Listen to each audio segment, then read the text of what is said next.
Welcome again to a Shortstop with a Shortstop. I know last week we weren't on, but Zach and I were in Inca, Peru, and we were doing a mission work, doing a lectureship, and we did a lot of Bible studies, and we ended up having 3 baptisms and 4 restorations, and doing the lectureship on the leadership of the church, how the church is organized. But today, we want to talk about friends.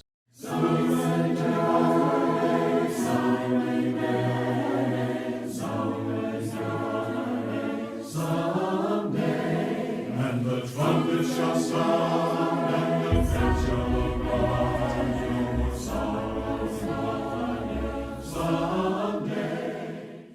It's always great to have a friend that you can play golf with, that you can go hunting with, or you can go over to their house and play cards. They can come to your house anytime they want to, or you can go to their house anytime you want to, and you're always glad to see each other.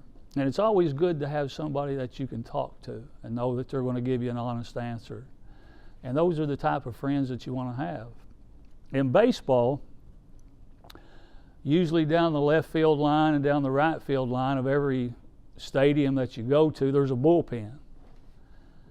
And once the game starts, in that bullpen are what you call relief pitchers. And those guys come in during different innings of the game. You have your middle relievers, your long relievers, and then you have your short relievers. But some of the starting pitchers, they want to make those guys their best friends, because they know if they have a lead when they get taken out, that those guys can come in and save the game for them and literally help them to pick up wins. And when it comes to negotiating time, it helps them to go in and have as many wins as they possibly can. So they want those relief pitchers to be their best friends, and they take them out to dinner and treat them royally. Like in football, your quarterback wants your offensive lineman to be their best friend, because they can make their life either miserable or happy. So the quarterback wants to keep those offensive linemen as happy as he possibly can. Some of your short relievers in the major leagues, I faced Bruce Sutter when he was with the Cubs and he got traded to the Cardinals, but he had a fork ball that was just absolutely unbelievable and almost unhittable. Then you had Big Lee Smith, big 6'7", 6'8" guy that threw 100 miles an hour. And Goose Gossage, I faced Goose when he was with the Pirates when I first came up in the big leagues, and he threw over 100 miles an hour. Then Raleigh Fingers, he had a slider that he was started at your left hip, and it would end up out of the strike zone, and he was just awesome. And then you had the mad Hungarian, Al Hrabowski, with the St. Louis Cardinals. He was something to watch. St. Louis bullpen used to be the sole domain of Al Hrabowski, the mad Hungarian. He was really mad early this season when forced to shave, since he felt his beard helped his most effective weapon, the sight. To be perfectly honest with you, I really feel that I maybe have average physical ability, but when I get my psych and my self-hypnosis going, that I can compete with anybody and anything. He was fun to watch. He kind of made baseball a little bit interesting in the late innings. And then everybody here in Eastern Kentucky remembers the Nasty Boys. You had Norm Charlton, Randy Myers, and Rob Dibble. And Rob Dibble was definitely unforgettable, because he threw over 100 miles an hour too. But those guys won the World Series when they were there. But the relief pitchers were always the type of people that the starting pitchers wanted to make their best friends, because they could help them out in life. If we turn to 1 Samuel chapter 20, we see a great friendship, and it was Jonathan and David. And they literally loved each other. I mean, to the point that they would do anything that they could to help the other one out. And it was a bad time for David, because King Saul was after David. He was literally wanting to kill him.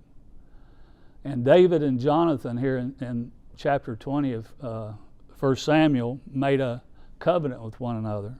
It says, "Whatever you say, I will do for you." That's what Jonathan told David. And King Saul was hunting David to try to kill him. And Jonathan didn't really want that to be true, but he said, I will go and find out. And he had dinner with his father, and David was missing for 3 days, and King Saul finally asked where he was at, and Jonathan said he'd gone to Bethlehem to sacrifice some animals with his brethren. And King Saul, whenever he basically says whenever he shows back up, we're going to kill him. So Jonathan told David about this, and he said, when you go out by this stone, and I will shoot some arrows out there. And if I tell the boy to go fetch them, and I tell him to stay, then you come on back, everything's going to be okay. But if I tell the boy not to come back, that the arrow's gone farther than he has, that it's not good, then David knew that Saul was really trying to kill him. And that's exactly what happened. Jonathan shot those arrows and told David with his sign language and the voices and the words that he used that it wasn't good for David to come back in. And after this happened, they fell upon each other. And they cried. And it says that David even wept harder than Jonathan. But they kissed each other. That's how much they loved each other, and they were friends. Jonathan was literally willing to go against his own flesh and blood. That's how much he loved David.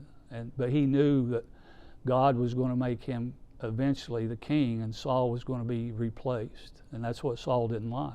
In Proverbs chapter 17, verse 17, it says, "A friend loveth at all times." Now, if you've got friends, there's going to be some bad times that goes on. You're going to maybe argue with one another, disagree with one another, but yet a good friend's still going to love you even if you argue. And in Proverbs 18:24, it says, "A man that hath friends must show himself friendly, and there is a friend that sticketh closer than a brother." Wow. If we're going to have friends, we've got to first be friendly ourselves. And that's the one thing that a Christian wants to do, is have as many friends as he possibly can have. But to do that, I've got to show them that I want to be their friend.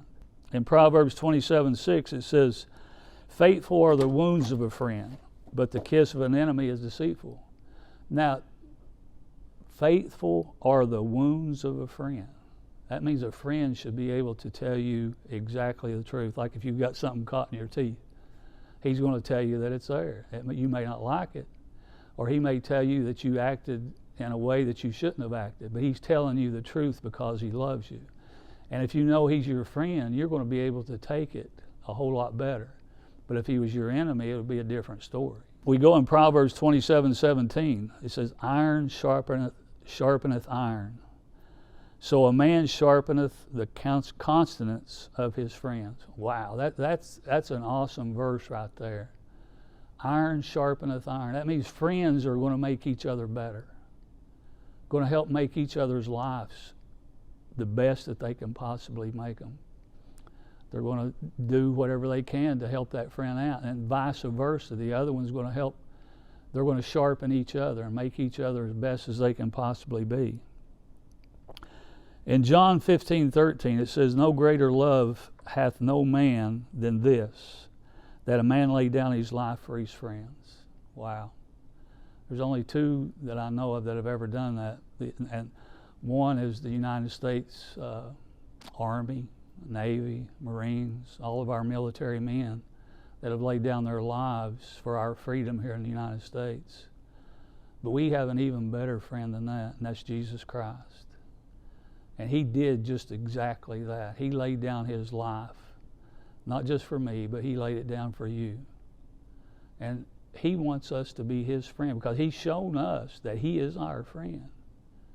But how can we be his friend? And that's by obeying the gospel plan of salvation, and then trying to live our lives as a Christian until we die. As Revelation 2:10 says, "Be faithful unto death." And that's exactly what Jesus wants us to do. But here's the question: how much do you love Jesus? Are you willing to lay down your life for him as he has laid down his life for you? Be that pitcher out there in the bullpen. Come in relief and help save the game. Thank you again for being with a Shortstop with a Shortstop.